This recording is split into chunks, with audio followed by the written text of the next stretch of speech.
আলোচনা করব যে আমল দ্বারাই হজ ও উমরার সওয়াব লাভ করা যায়। কি এমন আমল আছে যে আমল করলে মানুষ হজের সওয়াব পাবে, উমরা করার সওয়াব পাবে? আসলে হজ আর উমরার পিছনে তো টাকা খরচ করতে হয়, সময় ব্যয় করতে হয়, সুস্থতা থাকতে হয়, সব মিলে। অথচ আপনি হজ উমরার জন্য না গিয়েও এমন কিছু আমল বর্ণিত হয়েছে যে আমল জীবনের সাথে মিলালে হজকারীদের মতোই সওয়াব আপনি পাবেন। হজ হবে না, হজ তো আলাদা জিনিস, কিন্তু হজ করলে যেমন সওয়াব পাওয়া যায়, এই আমল করলে ঠিক তেমনই সওয়াব পাওয়া যাবে। সুবহানাল্লাহ। কোরআনে হাকিমের ভিতরে আল্লাহ তাআলা সূরাতুল বুরুজ 85 নম্বর সূরা, 30 নম্বর পারা, 11 নম্বর আয়াত, 586 নম্বর পৃষ্ঠায় এই আয়াত আল্লাহ তাআলা দুনিয়ার সমস্ত মানুষদের জন্য ঘোষণা করেছেন, যারা নেক আমল করে তাদের জন্য। এখানে কিছু শর্ত বলা হয়েছে, নেক আমল শর্তের সাথে হবে। নেক আমল হবে, তবে শর্ত আছে। শুধু নেক আমল মানে কোরআন কারীম তেলাওয়াত, জিকির, আজকার, তাসবিহ, তাহলিল, নফল ইবাদত, এই সবগুলো নেকির কাজ। কিন্তু আপনি হজ উমরার সওয়াব পাবেন এগুলো শর্তের সাথে। আল্লাহ তাআলা কালামে হাকিমের ভিতরে বলেন, ইন্নাল্লাযীনা আমানু ওয়া আমিলুস সলিহাতি লাহুম জান্নাত। ইন্না মানে নিশ্চয়, আল্লাযীনা মানে যারা, আমানু যারা ঈমান এনেছে, আল্লাহ তাআলার উপরে বিশ্বাস স্থাপন করেছে, ওয়া আমিলুস সলিহাত ঈমান গ্রহণ করার সাথে সাথে নেক আমলও করেছে, ভালো কাজ করেছে।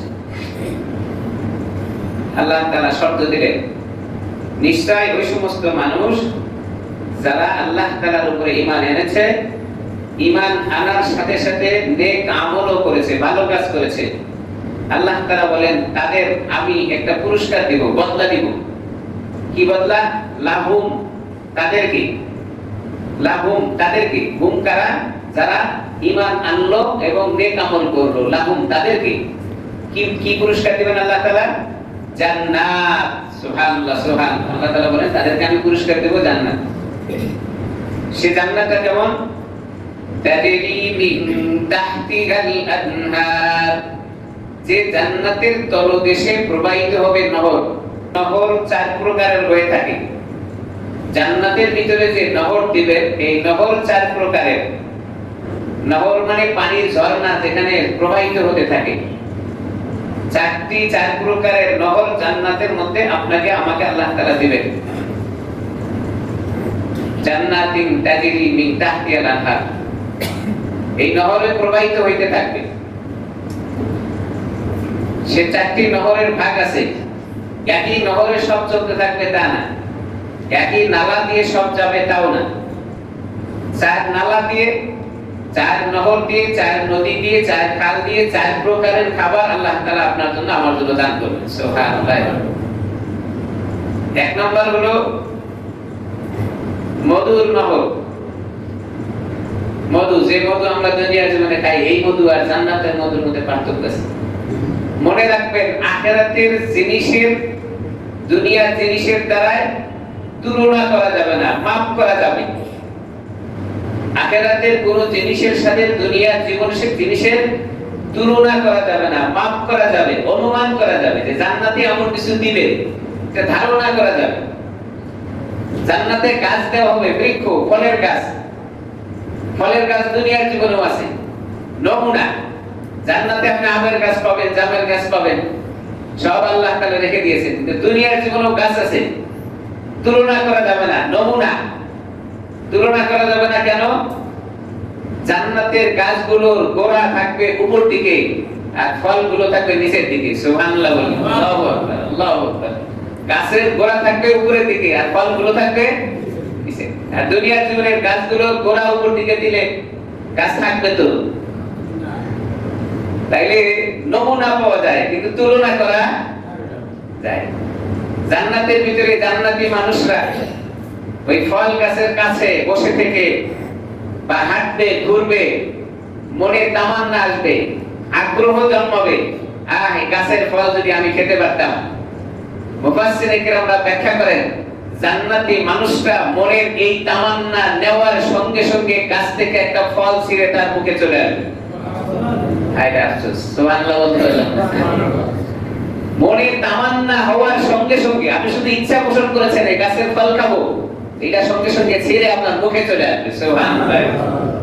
মুফাসসিরিন কেরাম লেখেন জান্নাতি মানুষটা এই ফলটা মুখের ভিতরে ধরে থাকবে, চাবাবে না, চাবাবে না। কিতাবের ভিতরে আসছে চাবাবে না কেন? জান্নাতি মানুষটা বলতে থাকবে, আল্লাহ দুনিয়ার জীবনে অনেক কষ্ট করেছি, তোমার হুকুম মানতে গিয়ে এই ফল আমার জন্য বাজেট হয়েছে, এটা চিবিয়ে চাবায়ে খাবো, এটা আমি করতে পারবো না। আল্লাহর কুদরতে মানুষটা মুখের ভিতরে চাবায়া গালায়া রস হয়ে চলে যাবে। সুবহানাল্লাহ।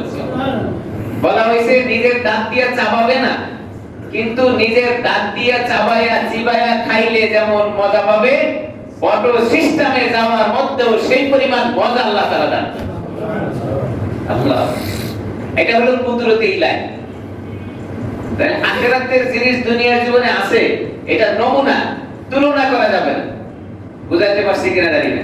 আছে নমুনা, কিন্তু তুলনা করা যাবে না। মানে 4 প্রকারের নহর জান্নাতের মধ্যে থাকবে, তার মধ্যে এক প্রকারের নহর হলো মধুর নহর। আপনি যে জান্নাতে বসবাস করবেন, এখান থেকে মধু প্রবাহিত হতে থাকবে। দুনিয়ায় মধু আছে, এটা হলো তুলনা করা যাবে না, নমুনা। এই ধরনের মধুই হবে এরকম না, কিন্তু সেখানে মধু চলতে থাকে। পানির নহর, স্বচ্ছ পানি, যে পানি দুনিয়াতে আছে আল্লাহ তাআলা এটাকে নমুনা করে রেখেছেন এরকম পানি, কিন্তু এই পানি হবে এরকম না। জান্নাতের পানি ভিন্ন পানি। শরাব, শরাবের বাংলা আমরা সাধারণত মদ বলে থাকি, হতে পারে মদ। জান্নাতের মদ দুনিয়ার মদের সাথে তুলনা করা যাবে না। দুনিয়াতে মানুষ মদ খেলে নেশা হয়, পাগল হয়, সেন্স থাকে না, হুঁশ থাকে না। জান্নাতের ভিতরে আল্লাহ তাআলা শরাব খাওয়াবেন, তো তার হুঁশ হাওয়াজ আরো বাড়তে থাকবে। সুবহানাল্লাহ। সেটা আবার কেমন? শরবত, দুনিয়ার জীবনে শরবত পাওয়া যায়, বিভিন্ন জিনিসের ফল ফ্রুটের জুস, শরবত, মালটার শরবত, আপেলের শরবত, কমলার শরবত, আঙ্গুরের শরবত। কিন্তু আখিরাতে আল্লাহ তাআলা জান্নাতের ভিতরে যেটা দিবেন, এটার সাথে তুলনা করা নমুনা।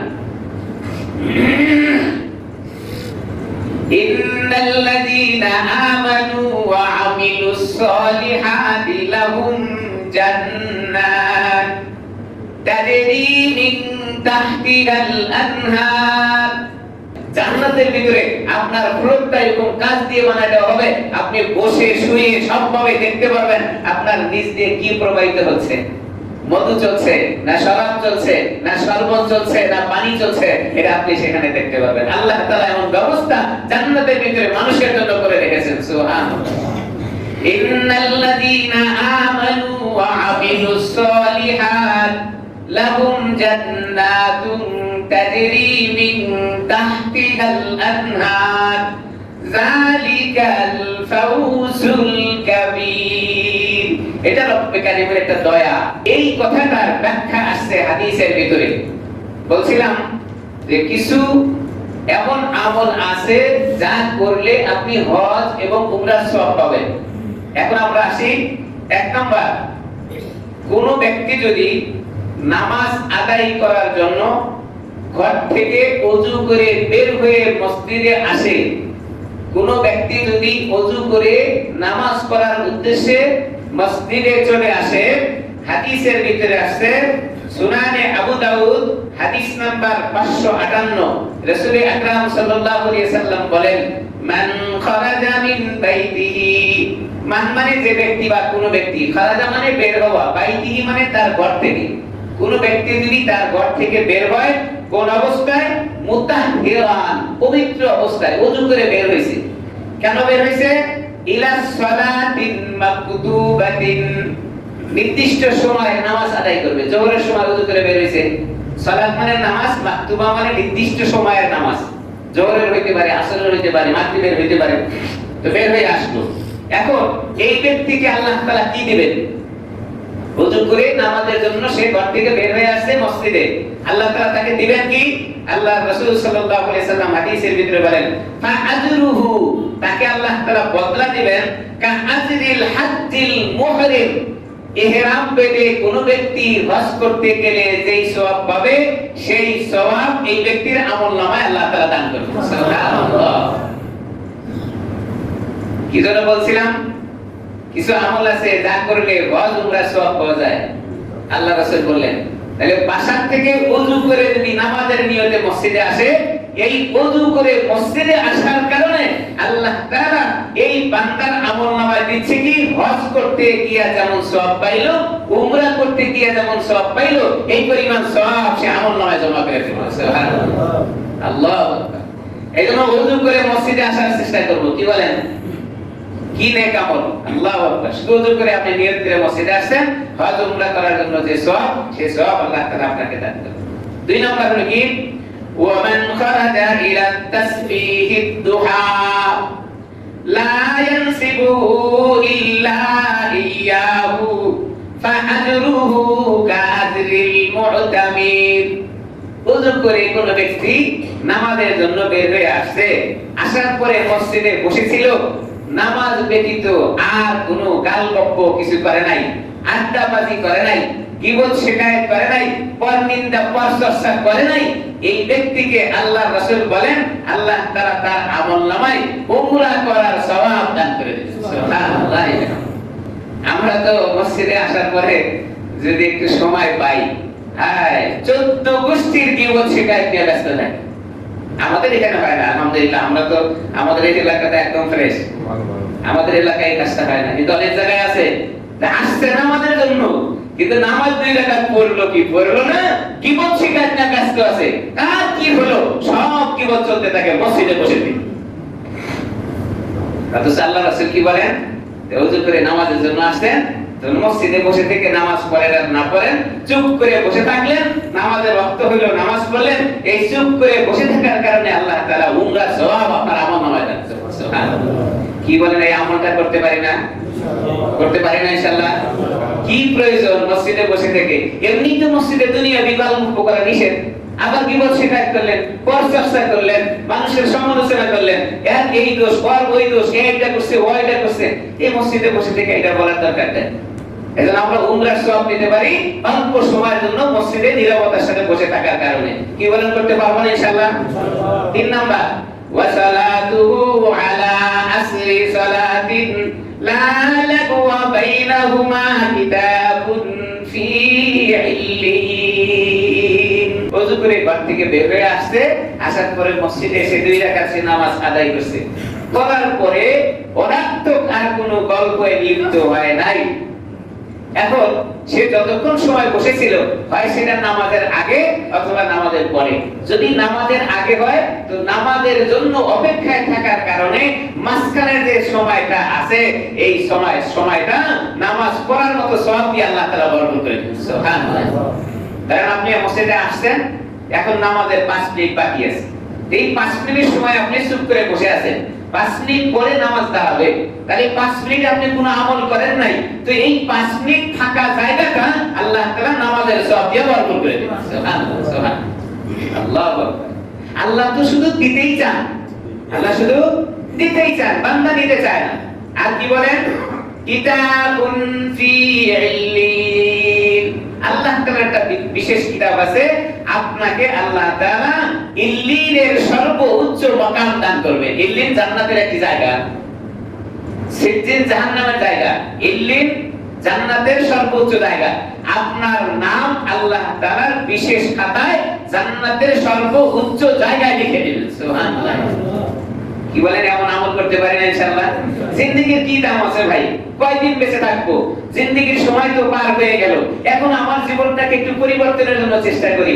এই আমলগুলোর দ্বারা যদি আমার আমলনামায় হজ আর উমরার আমল জমা হয়, অনেক মানুষই যে আমরা আছি অর্থ সম্পদের কারণে হজে যেতে পারি না, অর্থ সম্পদের কারণে উমরায় যেতে পারি না, অথচ ঘরে বসে হজ আর উমরার সওয়াব আমলনামায় জমা করতে পারি। আল্লাহু আকবার, আল্লাহু আকবার।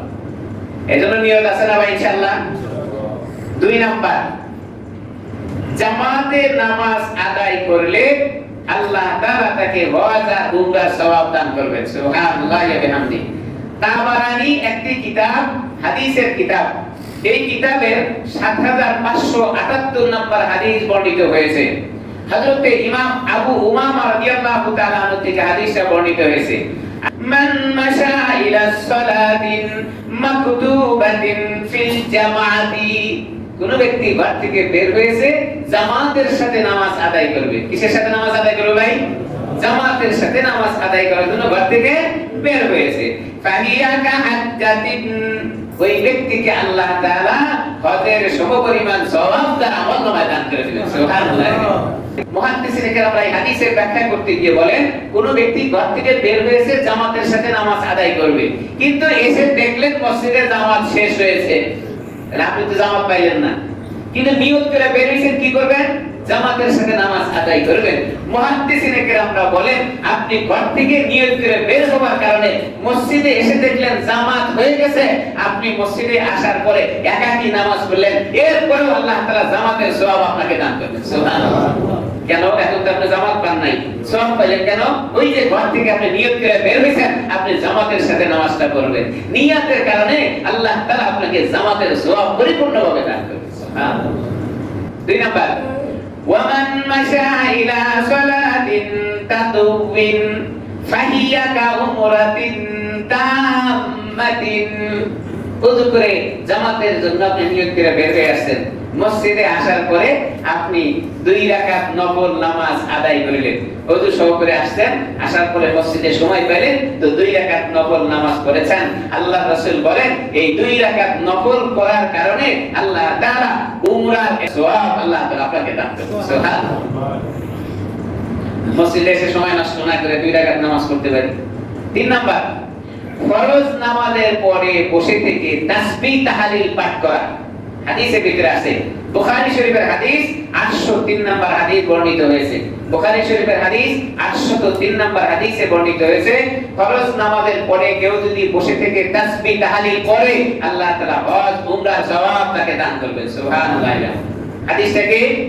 তুসাব্বিহু সালাসান ওয়া সালাসিনা ওয়া নাহমাদুহু সালাসান ওয়া সালাসিনা ওয়া নুকাব্বিরু আরবাআন ওয়া সালাসিনা। ফরজ নামাজের পরে একটা তাসবিহর কথা রাসূল আকরাম সাল্লাল্লাহু আলাইহি সাল্লাম বলেছেন, 33 বার সুবহানাল্লাহ, 33 বার আলহামদুলিল্লাহ, আর 34 বার আল্লাহু আকবার।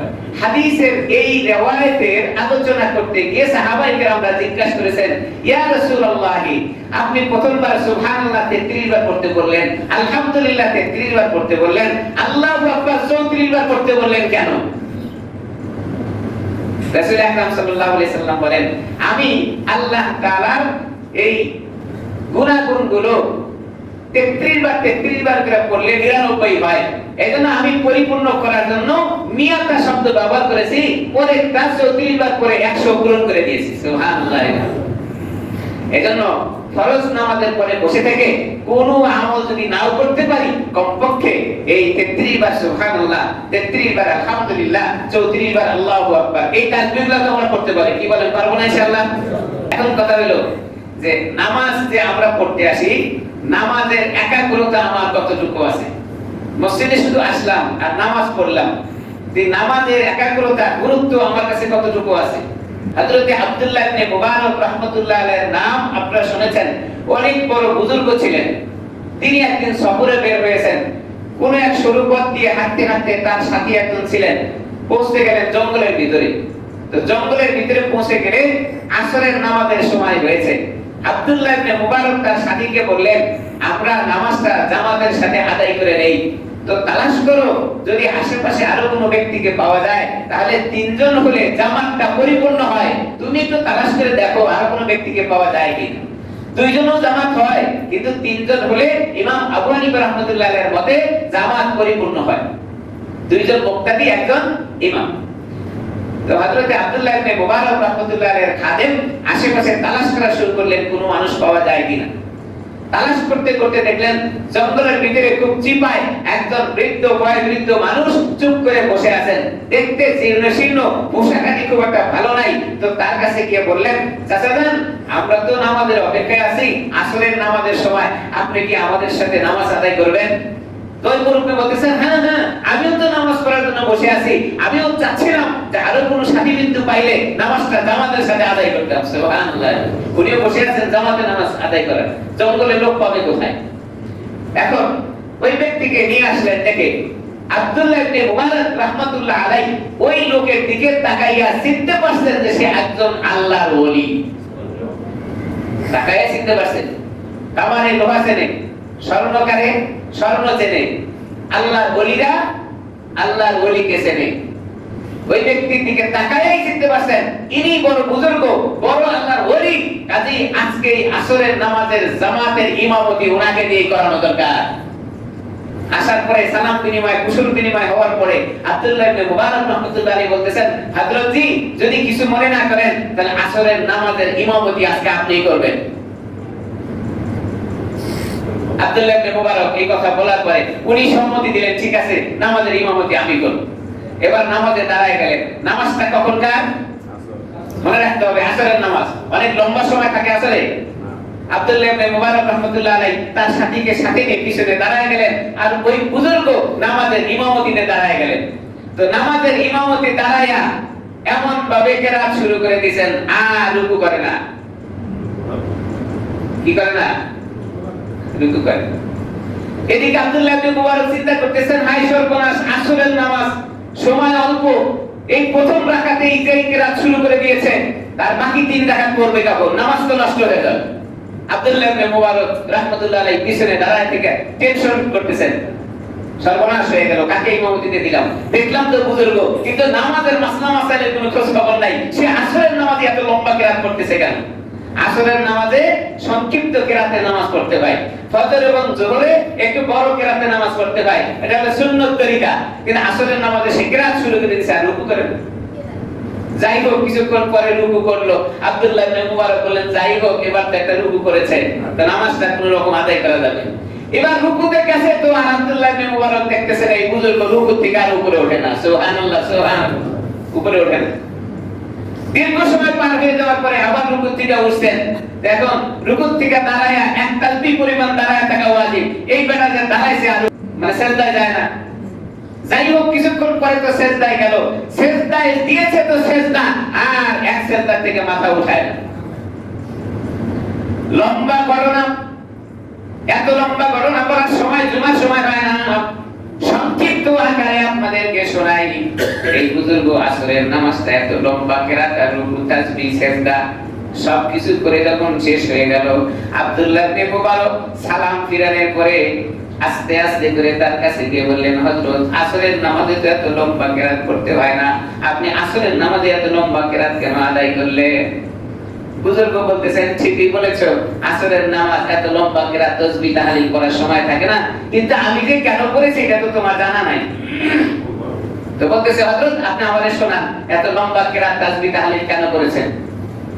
ওই বুজুর্গ বলেন, আমি যখন সূরা ফাতিহায় আলহামদুলিল্লাহি রাব্বিল আলামিন বলি, বলার পরে যতক্ষণ পর্যন্ত আল্লাহর পক্ষ থেকে জবাব না আসে ততক্ষণ পর্যন্ত আমি দ্বিতীয় আয়াত তেলাওয়াত করি না। সুবহানাল্লাহ। কি বলছে? আলহামদুলিল্লাহি রাব্বিল আলামিন, আল্লাহর পক্ষ থেকে জবাব আসে, বান্দা তুমি আমাকে ঠিকই বলেছো, হামিদানি রব্বি। আমিও বলি আল্লাহও বলে, আমিও বলি আল্লাহও বলে, আমি যখন শেষ করি আল্লাহ জবাব দেন, তারপরে আমি আরেকটা বলি। আল্লাহ যতক্ষণ পর্যন্ত আমার কথার জবাব না দিয়েছেন আমি সামনের দিকে তেলাওয়াত করি না। এরকম নামাজ আমরা পড়ি তো, কি বলেন? এরকম নামাজ হয় না? হাই রে নামাজ! আহা, নামাজের গল্প করলে কি যে করি আল্লাহ পাক ভালো জানে। নামাজের গল্প কি যে করি আল্লাহ পাক ভালো জানে, আর আমারটা আমি জানি। আপনি কিভাবে করেন আপনারটা আপনি জানেন। নামাজে দাঁড়ায়া দুনিয়ার টেনশন, নামাজে দাঁড়ায়া দুনিয়ার চিন্তা, নামাজে দাঁড়ায়া ব্যবসা রেখে আসছি, নামাজে দাঁড়ায়া চাকরি ছেড়ে আসছি, নামাজে দাঁড়ায়া কেরাতটা কি পড়লাম, হ্যাঁ কতটুকু করলাম এটা দেখার দরকার নাই। যতটুকু করেছি এটা কি আসলে সুন্নত তরিকায় হয়েছে কিনা, এতটুকু কি মায়াজুবি সালাত হয়েছে কিনা, এই কেরাতের দ্বারা আমার নামাজটা আদায় হলো কিনা এটার খোঁজ খবর নাই। এই পড়া জানি একটু করে ফেললাম, বাস হয়ে গেল। এই হলো নামাজের অবস্থা। রুকুতে গেলে সিজদা ঠিক নাই, সিজদাতে গেলে রুকু ঠিক নাই। এইভাবে জিন্দেগি ভর নামাজ পড়তেছি, যে নামাজের দ্বারা আমার কোনো সমস্যার সমাধান হয় না। অথচ আল্লাহ তাআলা নামাজের মাধ্যমে সমস্যার সমাধানের কথা বলছেন। ইন্নাস সালাতা তানহা আনিল ফাহশাই ওয়াল মুনকার। নামাজের দ্বারা খারাপই দূর হয়, কিন্তু নামাজের পড়ার পরে নামাজ ঠিকমতো আদায় করেছি, জামাতের সাথে করি, ইশরাক করি, আওয়াবিন করি, চাষ করি, তাহাজ্জুদ করি, এরপরেও শয়তানি মাথার থেকে যায় না। এজন্য দুইটা ফরজ আদায় করতে হয়। এক নম্বর ফরজ হলো যা আল্লাহ তাআলা আদেশ করেছেন তা আদায় করতে হবে, আল্লাহ তাআলা যা নিষেধ করেছেন তা আদায় করতে হবে। তার মানে যেটা আদেশ করেছেন সেটাও ফরজ, যেটা নিষেধ করেছেন সেটাও ফরজ। এখন আমরা যেটা আদেশ করেছেন এটা কষ্ট করে আদায় করার চেষ্টা করি। যে সমস্ত আদেশ আমার উপরে হয়েছে এগুলো কষ্ট করে আদায় করার জন্য চেষ্টা আমরা করি। সমাজের সর্বস্তরের লোকজনই চেষ্টা করে আল্লাহ তাআলা যা আদেশ করেছেন তা পালন করার জন্য, কিন্তু যা নিষেধ করেছেন তা আদায় করতে ব্যর্থ। যা আদেশ করেছেন তা একটু আদায় করার চেষ্টা করি, কিন্তু যা নিষেধ করেছেন তা আদায় করতে আমরা ব্যর্থ, তা আদায় করার জন্য চেষ্টা আমরা করি। অথচ দুইটাই ফরজ, দুইটাই ফরজ। ইয়ামুরুনা বিল মারুফ ওয়া ইয়ানহাউনা আনিল মুনকার। তা'মুরুনা বিল মারুফ ওয়া তানহাউনা আনিল মুনকার। দুইটাই ফরজ। কেমন করে আল্লাহ তাআলা বলেন ভালো কাজের আদেশ করো, আবার খারাপের বাধা দাও, নিজে নেক আমল করো, খারাপের থেকে বাঁচো। তাইলে করাটা যেমন ফরজ, ছাড়াটাও তেমন। বুঝাতে পারতেছি না? করাটা যেমন ফরজ, ছাড়াটাও তেমন ফরজ। তাহলে করলাম ছাড়লাম না, করলাম ছাড়লাম না, তাহলে তো হলো না। এইজন্য করতেও হবে, ছাড়তেও হবে। আল্লাহ তাআলা যেটা করার জন্য বলেছেন সেটা করতে হবে, আর যেটা ছাড়ার জন্য বলেছেন এটা ছাড়তে হবে।